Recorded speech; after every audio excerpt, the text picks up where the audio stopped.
Assalamualaikum warahmatullahi wabarakatuh. Bagaimana kabarnya hari ini anak-anak? Semoga kabar kalian semua sehat ya.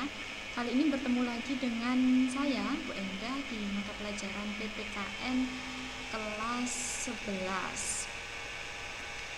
Seperti biasanya anak-anak, sebelum kita mulai pembelajaran, kita awali pembelajaran ini dengan membaca doa menurut kepercayaannya masing-masing, dengan harapan semoga pembelajaran kita bisa berjalan dengan lancar dan apa yang kita pelajari bisa manfaat. Kita semua juga diberikan kesehatan untuk setiap harinya agar bisa mengikuti pembelajaran dengan sehat. Oke, untuk itu berdoa mulai.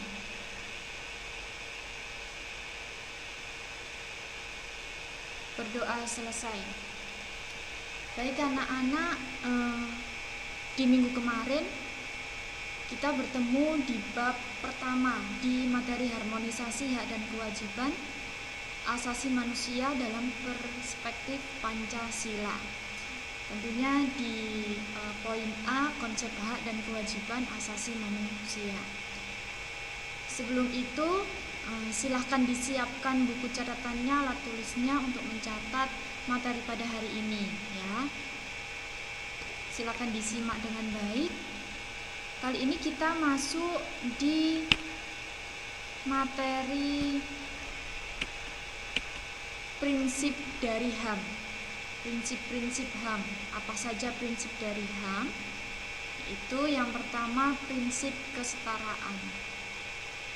Nah, apa yang dimaksud dengan prinsip kesetaraan? Yaitu semua orang itu memiliki kesetaraan dalam hak asasi manusia, yaitu seperti kesetaraan di depan hukum, kesetaraan kesempatan, kesetaraan pendidikan, akses kesehatan. Itu semua orang mempunyai kesetaraan, memiliki hak yang sama, gitu ya. Lalu yang kedua ada prinsip pelanggaran diskriminasi. Nah, apa yang dimaksud itu? Yaitu perlakuan yang tidak sama berbasis pada ras, warna kulit, jenis kelamin, bahasa, agama, dan status kelahiran. Itu. Jadi prinsip pelanggaran diskriminasi ini yaitu terkadang ada beberapa contohnya. Contohnya saja, andaikan di kelas itu ada beberapa anak yang berbeda dari warna kulitnya, ada yang putih, ada yang hitam, ada yang sawo matang gitu ya. Lalu jenis kelamin perempuan, laki-laki, bahasanya yang tidak sama, ada yang menggunakan, memang benar-benar bisa menggunakan bahasa Jawa dengan lancar, ada juga teman-teman kita yang memang dari luar Jawa, jadinya tidak bisa menggunakan bahasa Jawa dengan lancar. Nah, itu kadang ada diskriminasi bahwasanya saya orang Jawa, saya tidak mau berteman dengan orang yang bukan dari golongan saya. Itu termasuk diskriminasi. Jadi tidak boleh itu. Jadi semuanya itu sama. Lalu ada jenis kelamin perempuan dan laki-laki, itu maksudnya diskriminasi di jenis kelamin itu biasanya membeda-bedakan ya antara laki-laki dan perempuan, padahal semuanya sama. Kalau contoh saja, laki-laki tidak boleh bersih-bersih, padahal laki-laki juga bisa bersih-bersih. Perempuan tidak boleh menjadi ketua kelas karena ada yang laki-laki, itu tidak boleh, itu namanya diskriminasi. Jadi semua laki-laki maupun perempuan itu sama, itu ya contohnya. Diskriminasi ini ada dua anak-anak, ada diskriminasi langsung, ada diskriminasi tidak langsung. Diskriminasi langsung itu contohnya tadi seperti kita di kelas, contohnya Bu Endah, saya mempunyai teman yang memiliki agama yang berbeda. Nah, saya sebagai mempunyai agama Islam tidak mau berteman dengan teman saya yang agamanya non-muslim. Itu tidak boleh ya. Itu Karena kadang kan ada, aku mau koncoan, kalau anak kecil-kecil aku mau koncoan ambek awakmu soalnya kamu kulitnya hitam gitu ya kan. Itu namanya diskriminasi langsung tertuju ke orangnya. Lalu ada diskriminasi tidak langsung, itu seperti hukum. Biasanya pemerintah membuat beberapa peraturan. Kalian pernah mendengar sistem zonasi, sekolah yang sistem zonasi. Itu waktu itu sedikit ada demo dari beberapa orang tua karena merasa anaknya mampu untuk menginginkan anaknya sekolah di luar zonasinya, karena menurutnya sekolah itu lebih baik dari sekolahan yang ada di zonasinya. Nah, mereka sedikit ada demo. Dia berpikiran anak saya juga mampu sekolah di sekolahan yang punya hak sekolah di sekolahan yang lebih baik dari sekolahan yang ada di zonasi. Nah, itu adanya peraturan itu sebenarnya maksud dari pemerintah itu baik untuk menyetarakan pendidikan yang ada di Indonesia. Tapi tidak langsungnya yaitu membatasi anak-anak untuk mencapai tujuan di sekolah yang diminatinya atau sekolah yang lebih bagus dari lingkungan zonasinya itu, gitu ya. Lalu prinsip yang ketiga anak-anak itu prinsip kewajiban positif setiap negara. Nah, apa yang dimaksud yaitu setiap negara itu memiliki kewajiban positif untuk melindungi secara aktif dan memastikan hak-hak warga itu terpenuhi.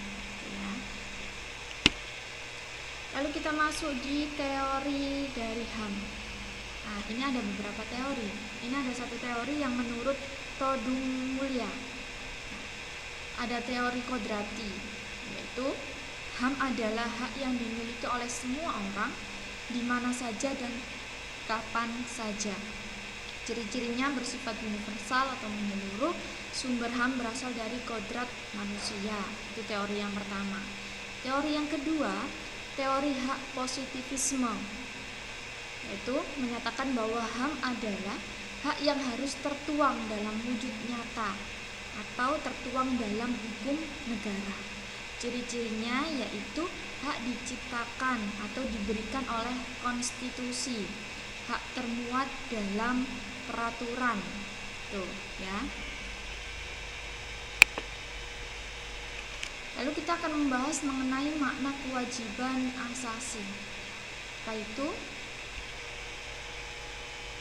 Kewajiban secara sederhana dapat diartikan sebagai segala sesuatu yang harus dilaksanakan dan dipenuhi secara tanggung jawab.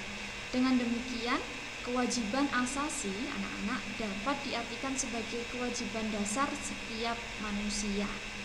Jadi sebenarnya kewajiban dan hak asasi manusia itu saling berkesinambungan, saling timbal balik, ya. Karena ketika kita melakukan kewajiban kita, maka kita juga mendapatkan hak kita. Ketika kita tidak melakukan kewajiban kita, maka kita juga tidak akan mendapatkan hak kita. Jadi dua komponen ini, kewajiban dan hak asasi manusia, itu saling berkaitan. Jadi sama-sama penting. Karena ketika kita tidak mau melakukan kewajiban kita, maka kita juga tidak bisa menuntut hak kita, karena kita tidak mau melakukan kewajiban kita. Contohnya, itu bisa kalian lihat gambar di samping, kewajiban dari seorang siswa yaitu belajar. Kalau kewajiban ini tidak dilaksanakan, maka siswa juga tidak akan mendapat haknya sebagai seorang siswa. Jadi adanya kewajiban, melakukan kewajiban dengan penuh tanggung jawab itu penting agar dapat memperoleh ya. Itu pembahasan kita yang terakhir anak-anak. Kita masuk di ini sudah terakhir. Silakan disiapkan buku catatannya tadi untuk mencatat materi yang sudah disampaikan. Ini tugasnya silakan dicatat juga. Ada 2 pertanyaan yang harus kalian jawab, yaitu yang pertama, mengapa hak asasi manusia itu dianggap penting, dan yang kedua, bagaimana jika seseorang menerima haknya tetapi tidak menjalankan kewajibannya. Silakan tulis jawaban kalian di buku tugasnya masing-masing. Setelah itu silakan share di lampiran yang ada di Google Classroom. Jangan lupa anak-anak untuk mengisi kolom komentar dengan nama lengkapnya dan kelasnya, ya. Silakan absen di situ. Sekian pembelajaran kita kali ini. Jika ada yang ditanyakan, silakan bertanya, boleh di grup yang sudah disediakan atau tulis di kolom komentar ataupun dari saya boleh, ya. Semoga hari ini bermanfaat. Bertemu lagi di minggu depan di materi yang selanjutnya. Mohon maaf bila ada salah kata dari saya. Wassalamualaikum warahmatullahi wabarakatuh.